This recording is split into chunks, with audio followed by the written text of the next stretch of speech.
Samurai Champloo is about a group consisting of Mugen, Fu, and Jin, and follows their merry adventures to find a samurai who smells of sunflowers. And in the end, they find him. The end. Alright, I was just kidding.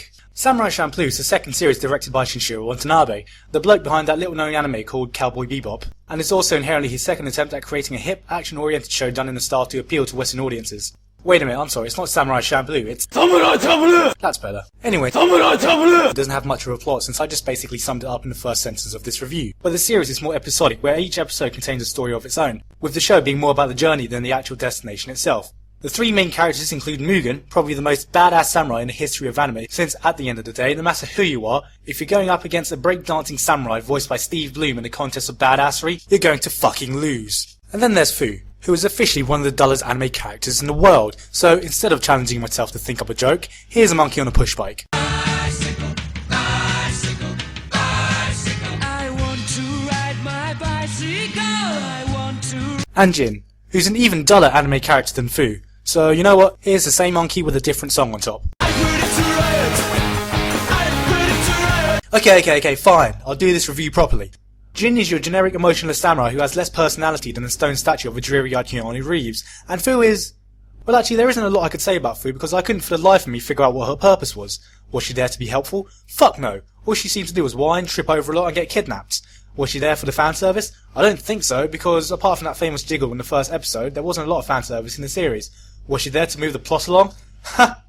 No. Now, I don't normally mention soundtracks in my reviews, but I think the one in deserves a mention because the anime uses hip-hop as its main theme for the soundtrack, and while I was skeptical at first, the music fits surprisingly well considering I'm not a huge fan of hip-hop myself. Animation also gets a special mention since this is one of the best animated shows I've seen. It's done in a sort of cinematic style with the backgrounds moving in real time, and it doesn't have those flying lines in the background like the characters have magically jumped to hyperspace every time they go for an attack. This gave the anime some of the coolest sword fights I've seen, whether it be Jin's calm and composed way of swinging the sword, or Mugen's crazy unorthodox fighting style like that black guy of Tekken who breakdances that I could always use to beat my old friends by just randomly mashing buttons, and he'd always complain because he thought using that character was cheating and I should use a proper character, but I thought he was just a sore loser and well...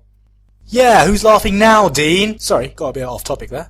So anyway, with all this great animation and soundtrack, but let's be honest, a pretty pants storyline, something else needs to be present to make the show worth watching. Let me introduce you all to the rule of cool.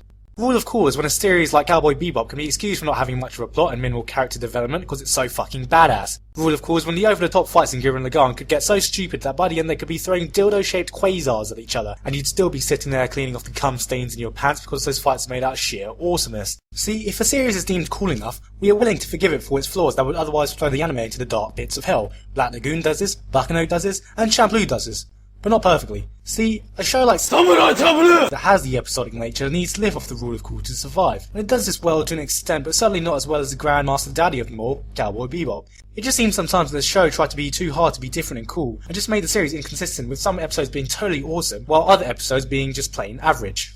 The action-oriented episodes were all pretty much badass on a scale of 1 to badass, but the comedy episodes were a bit hit and miss, with episodes like the zombie one and the graffiti one being medical, while episodes like the one where Mugen takes on a whole underground mafia for a chance of getting laid being absolutely hilarious. Alrighty, let's get down to business here. Hey!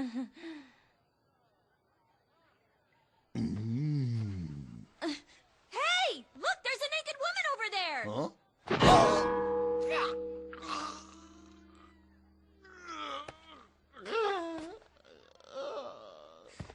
I guess you could sum up most flaws of Champloo in 5 words.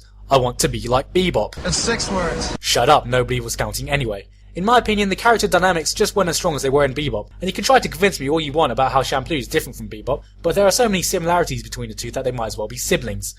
Overall, Champloo isn't the perfect anime, and it does drag on sometimes, but despite its flaws, I would recommend that you watch anyway, if not for the great animation and some of the best action I've seen. Watch it for the experience, because let's be honest, where else will you be able to see beatboxing samurai or breakdancing swordsmen? All in all, it's pretty obvious that Watanabe tried to make the show appeal to the Western audience like he did with Bebop, though in the end all he really needed to do to make the show fit in with Western culture was include a few dick jokes now and then.